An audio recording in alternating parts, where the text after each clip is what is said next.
नमस्कार दोस्तों, स्वागत है आप सभी का जैसा हो ऑनलाइन क्लासेस पर। दोस्तों आज की क्लास में हम चिकित्सा एवं लोक स्वास्थ्य से संबंधित बहुत सारे महत्वपूर्ण वस्तुनिष्ठ प्रश्न देखने वाले हैं। तो वीडियो आप ध्यान से जरूर देखिएगा, इससे संबंधित क्वेश्चन जो है हर एग्जाम में पूछे जाते हैं।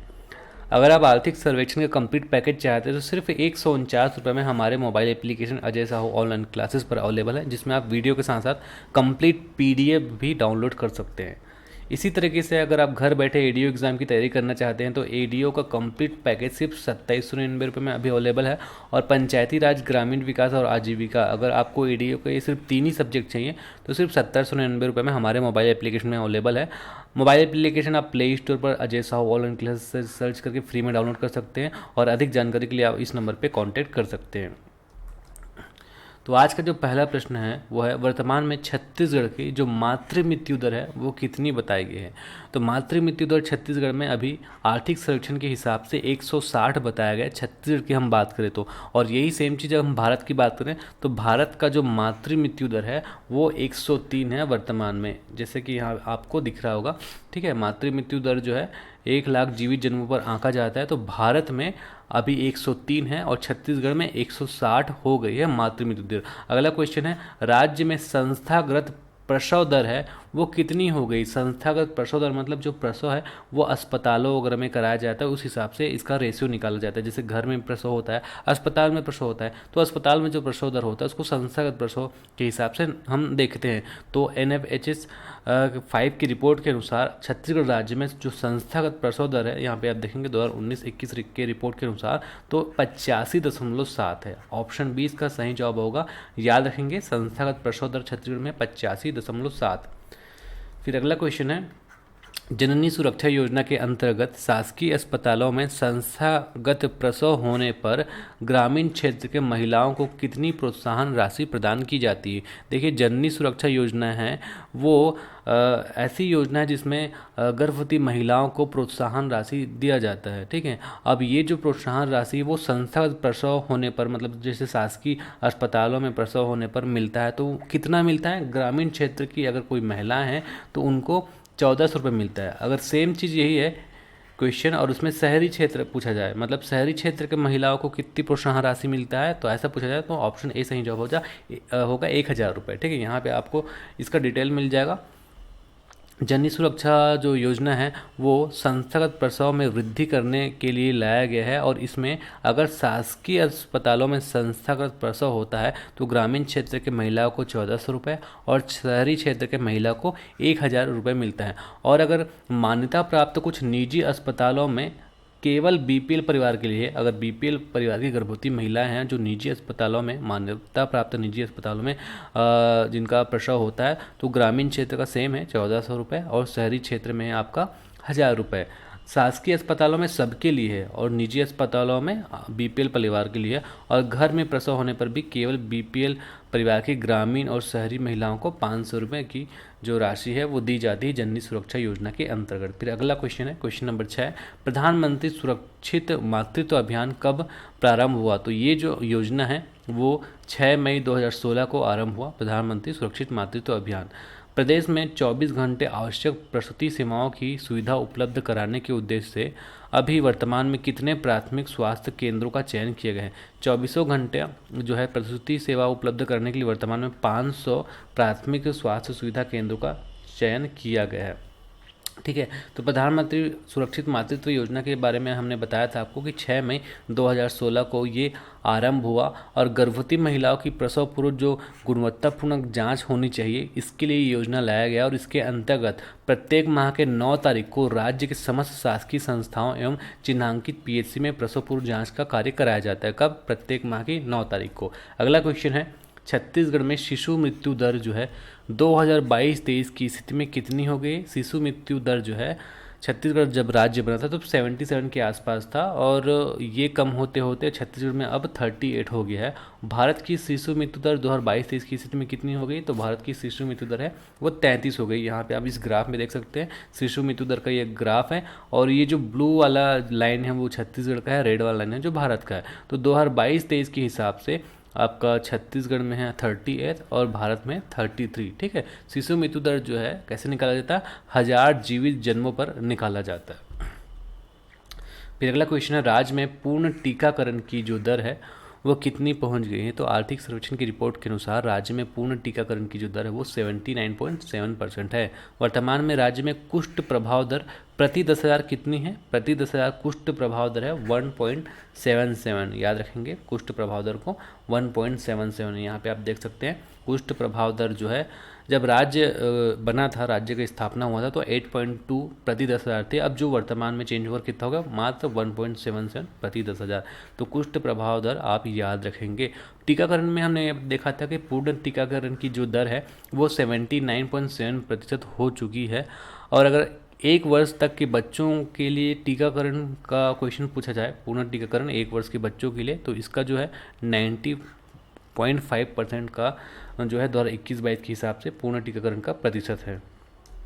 फिर अगला है, विश्व ग्लाकोमा दिवस कब मनाया जाता है। विश्व ग्लाकोमा दिवस 12 मार्च को मनाया जाता है। इसी तरीके से कुछ विशेष दिवस आप याद रख सकते हैं। 25 अगस्त से 8 सितंबर तक प्रतिवर्ष नेत्र दान पखवाड़ा मनाया जाता है। और प्रत्येक वर्ष अक्टूबर माह के दूसरे गुरुवार को विश्व दृष्टि दिवस मनाया जाता है। अगला क्वेश्चन है, राज्य में बाल नेत्र सुरक्षा सप्ताह कार्यक्रम का आयोजन कब किया गया।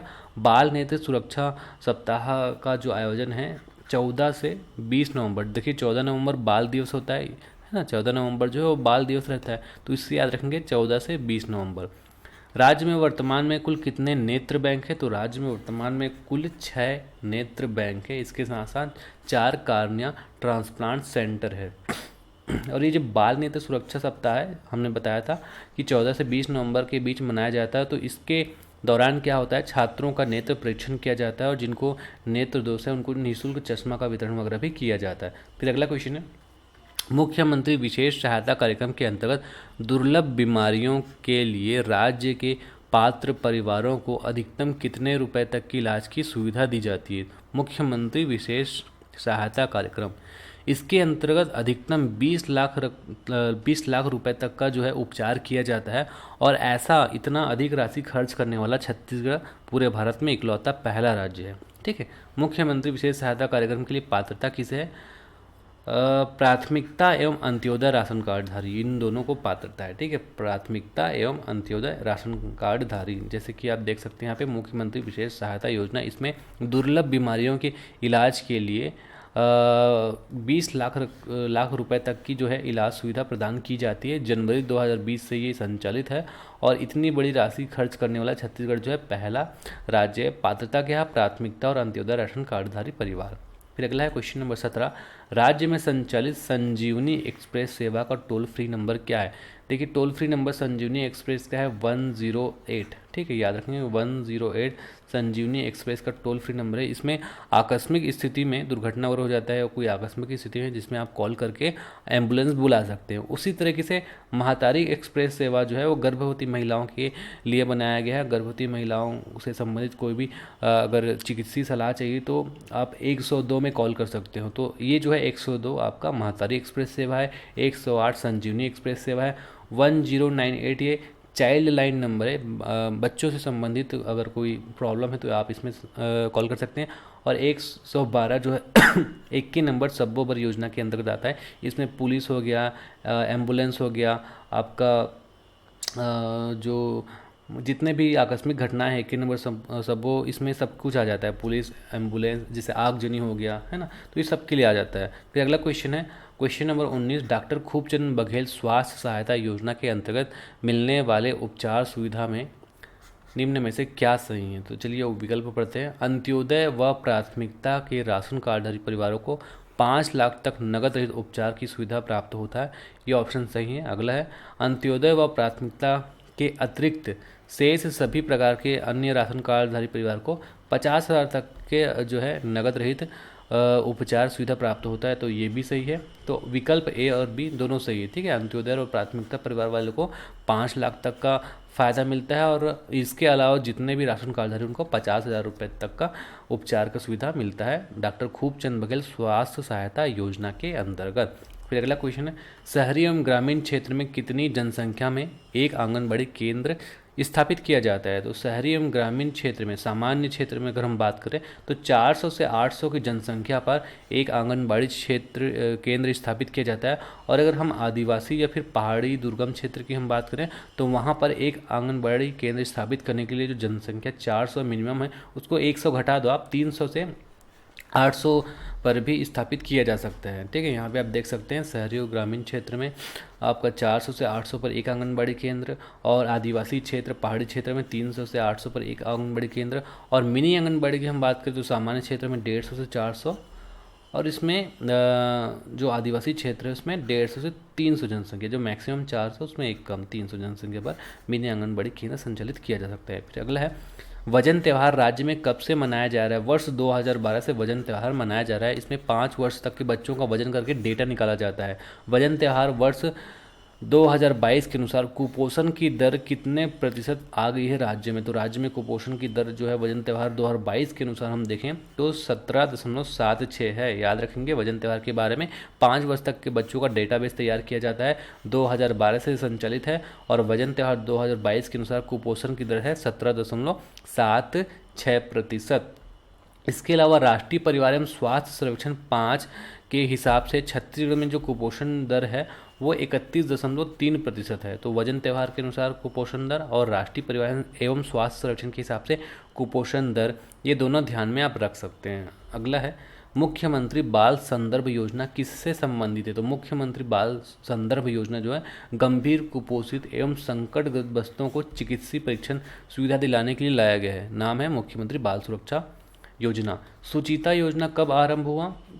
सुचिता योजना जो है 24 जनवरी 2017 को आरंभ हुआ। और सुचिता योजना जो है किससे संबंधित है, ये बालिकाओं को जैसे सैनिटरी नैपकिन वगैरह हैं वो सारी चीज़ें इस योजना के माध्यम से दिलाया जाता है। इसके बारे में डिटेल बता देता हूँ। 24 जनवरी 2017 को आरंभ किया गया था। सुचिता योजना का मुख्य उद्देश्य दूरस्थ अंचलों की स्कूलों में किशोरी बालिकाओं को स्वच्छ एवं कम लागत की सैनिटरी नैपकिन सुगमता से उपलब्ध कराना है। और इसके अतिरिक्त जो भस्मक मशीन द्वारा सुरक्षित तरीके से इसको नष्ट करना भी इस योजना का उद्देश्य है। फिर अगला संस्कार अभियान का क्या उद्देश्य है। संस्कार अभियान का उद्देश्य है 6 वर्ष से कम आयु के बच्चों को गुणवत्तापूर्वक प्रारंभिक जो है शिक्षा और देखरेख इत्यादि दिलाना। मुख्यमंत्री सुपोषण योजना कब लाया गया। ये कुपोषण और एनीमिया को दूर करने के लिए लाया गया, और ये योजना है जो 2 अक्टूबर 2019 को लाया गया। मुख्यमंत्री सुपोषण योजना कुपोषण और एनीमिया से मुक्ति दिलाने इसका उद्देश्य 2 अक्टूबर 2019 को लाया गया। 6 वर्ष से कम आयु के बच्चों को कुपोषण एवं एनीमिया तथा 15 से 49 वर्ष आयु वर्ग के महिलाओं को कुपोषण से मुक्ति दिलाने के लिए ये योजना लाया गया। फिर अगला प्रधानमंत्री मातृ वंदना योजना कब लाया गया। 1 जनवरी 2017 को ये योजना लाया गया। प्रधानमंत्री मातृ वंदना योजना के अंतर्गत कितने रुपए की सहायता राशि प्रदान की जाती है। तो इस योजना के अंतर्गत देखिए गर्भवती जो महिलाएं होती हैं, गर्भावस्था के दौरान जितने भी जिनका भी आर्थिक स्थिति कमज़ोर रहता है या फिर जो काम कर महिलाएं होती है वो काम करने नहीं जा सकती, तो उनको जो क्षति होती है आर्थिक क्षति उसको दूर करने के लिए प्रधानमंत्री मातृ वंदना योजना लाया गया। और इस प्रधानमंत्री मातृ वंदना योजना के अंतर्गत जो आर्थिक सहायता दिया जाता है 5,000 रुपये का दिया जाता है। ठीक है, याद रखेंगे इस योजना के अंतर्गत 5,000 रुपये की आर्थिक सहायता दिया जाता है, जो 3 किस्तों में दिया जाता है। कैसे, गर्भ का पता चलने पर 1,000 रुपये, फिर बाद में 6 महीने के बाद 2,000 रुपये, उसके बाद फिर और 2,000 रुपये जब सारे टीकाकरण वगैरह हो जाता है। तो इस तरीके से 3 किस्त में 5,000 रुपये मिलता है। 1 जनवरी 2017 को प्रधानमंत्री मातृ वंदना योजना लाया गया था, और ये केवल एक बच्चा के लिए, जो एक बच्चे का जन्म होगा उसके लिए। फिर अगला नौनी सुरक्षा योजना राज्य में कब से संचालित है। 1 अप्रैल 2014। याद रखेंगे 1 अप्रैल 2014 से नौनी सुरक्षा योजना राज्य में संचालित है। नौनी सुरक्षा योजना जो है जो लिंगानुपात है उसको बढ़ाने के उद्देश्य से, भ्रूण हत्या इत्यादि रोकने के उद्देश्य से राज्य में लाया गया। नौनी सुरक्षा योजना के अंतर्गत बालिका को कितनी परिपक्वता राशि प्रदान की जाती है।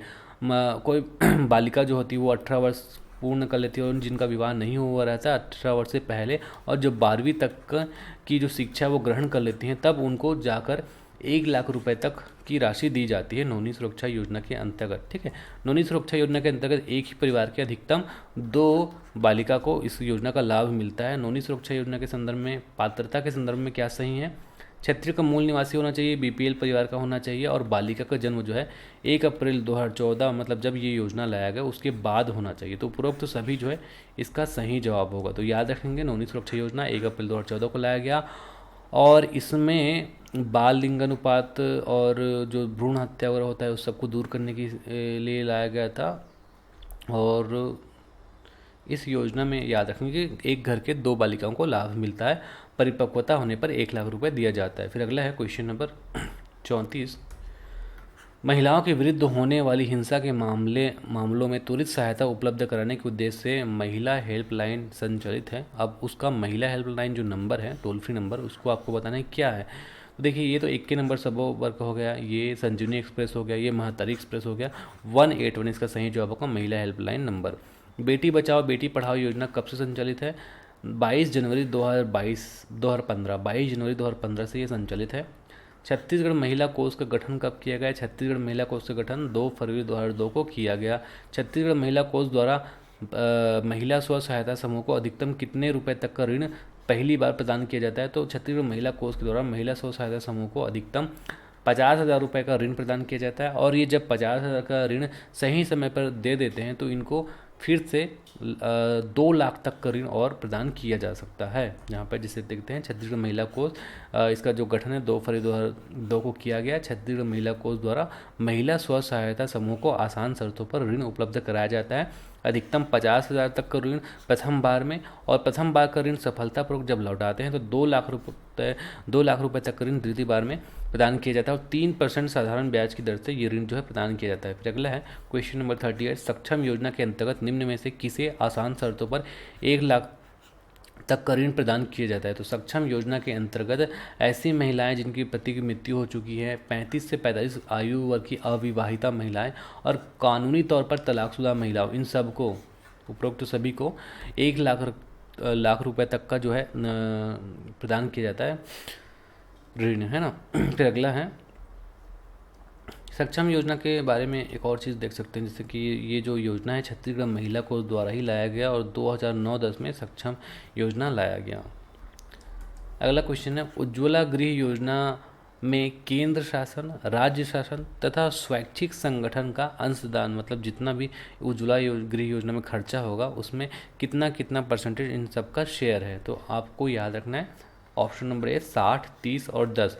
60% केंद्र सरकार का, 30% राज्य सरकार का और 10% स्वैच्छिक संगठन का। क्वेश्चन नंबर 40 मुख्यमंत्री कन्या विवाह योजना के अंतर्गत पात्र कन्या के विवाह के लिए कितनी सहायता राशि प्रदान की जाती है? ये डेटा बहुत इंपॉर्टेंट हो सकता है क्योंकि हाल ही में जो बजट आया है उसमें इसका जो राशि वो बढ़ाया गया। पहले इस योजना के अंतर्गत 25,000 रुपये मिलता था, अब इसको 50,000 कर दिया गया। तो इसका अब सही जवाब हो जाएगा 50,000 रुपये, याद रखेंगे, ठीक है।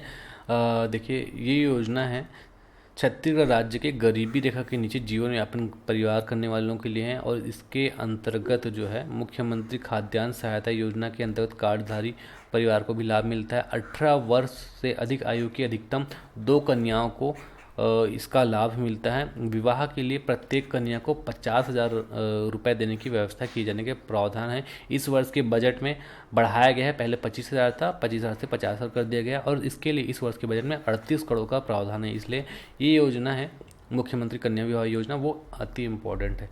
फिर अगला है राज्य में चाइल्ड लाइन सुरक्षा एवं देखरेख के ज़रूरतमंद बच्चों के लिए 24 घंटे आकस्मिक सेवा जो है उसका टोल फ्री नंबर क्या है? मतलब child line toll free number क्या है राज्य में? तो इसका जो सही जवाब है वो है 1098। टोल फ्री नंबर है 1098। तो दोस्तों, अगर आपको ये वीडियो पसंद आ रहा है तो वीडियो को लाइक ज़रूर कर दीजिएगा। अगर आपने चैनल को सब्सक्राइब नहीं किया तो चैनल को सब्सक्राइब जरूर कर लीजिएगा। आज की क्लास में हम इतना ही पढ़ेंगे। नमस्कार, धन्यवाद।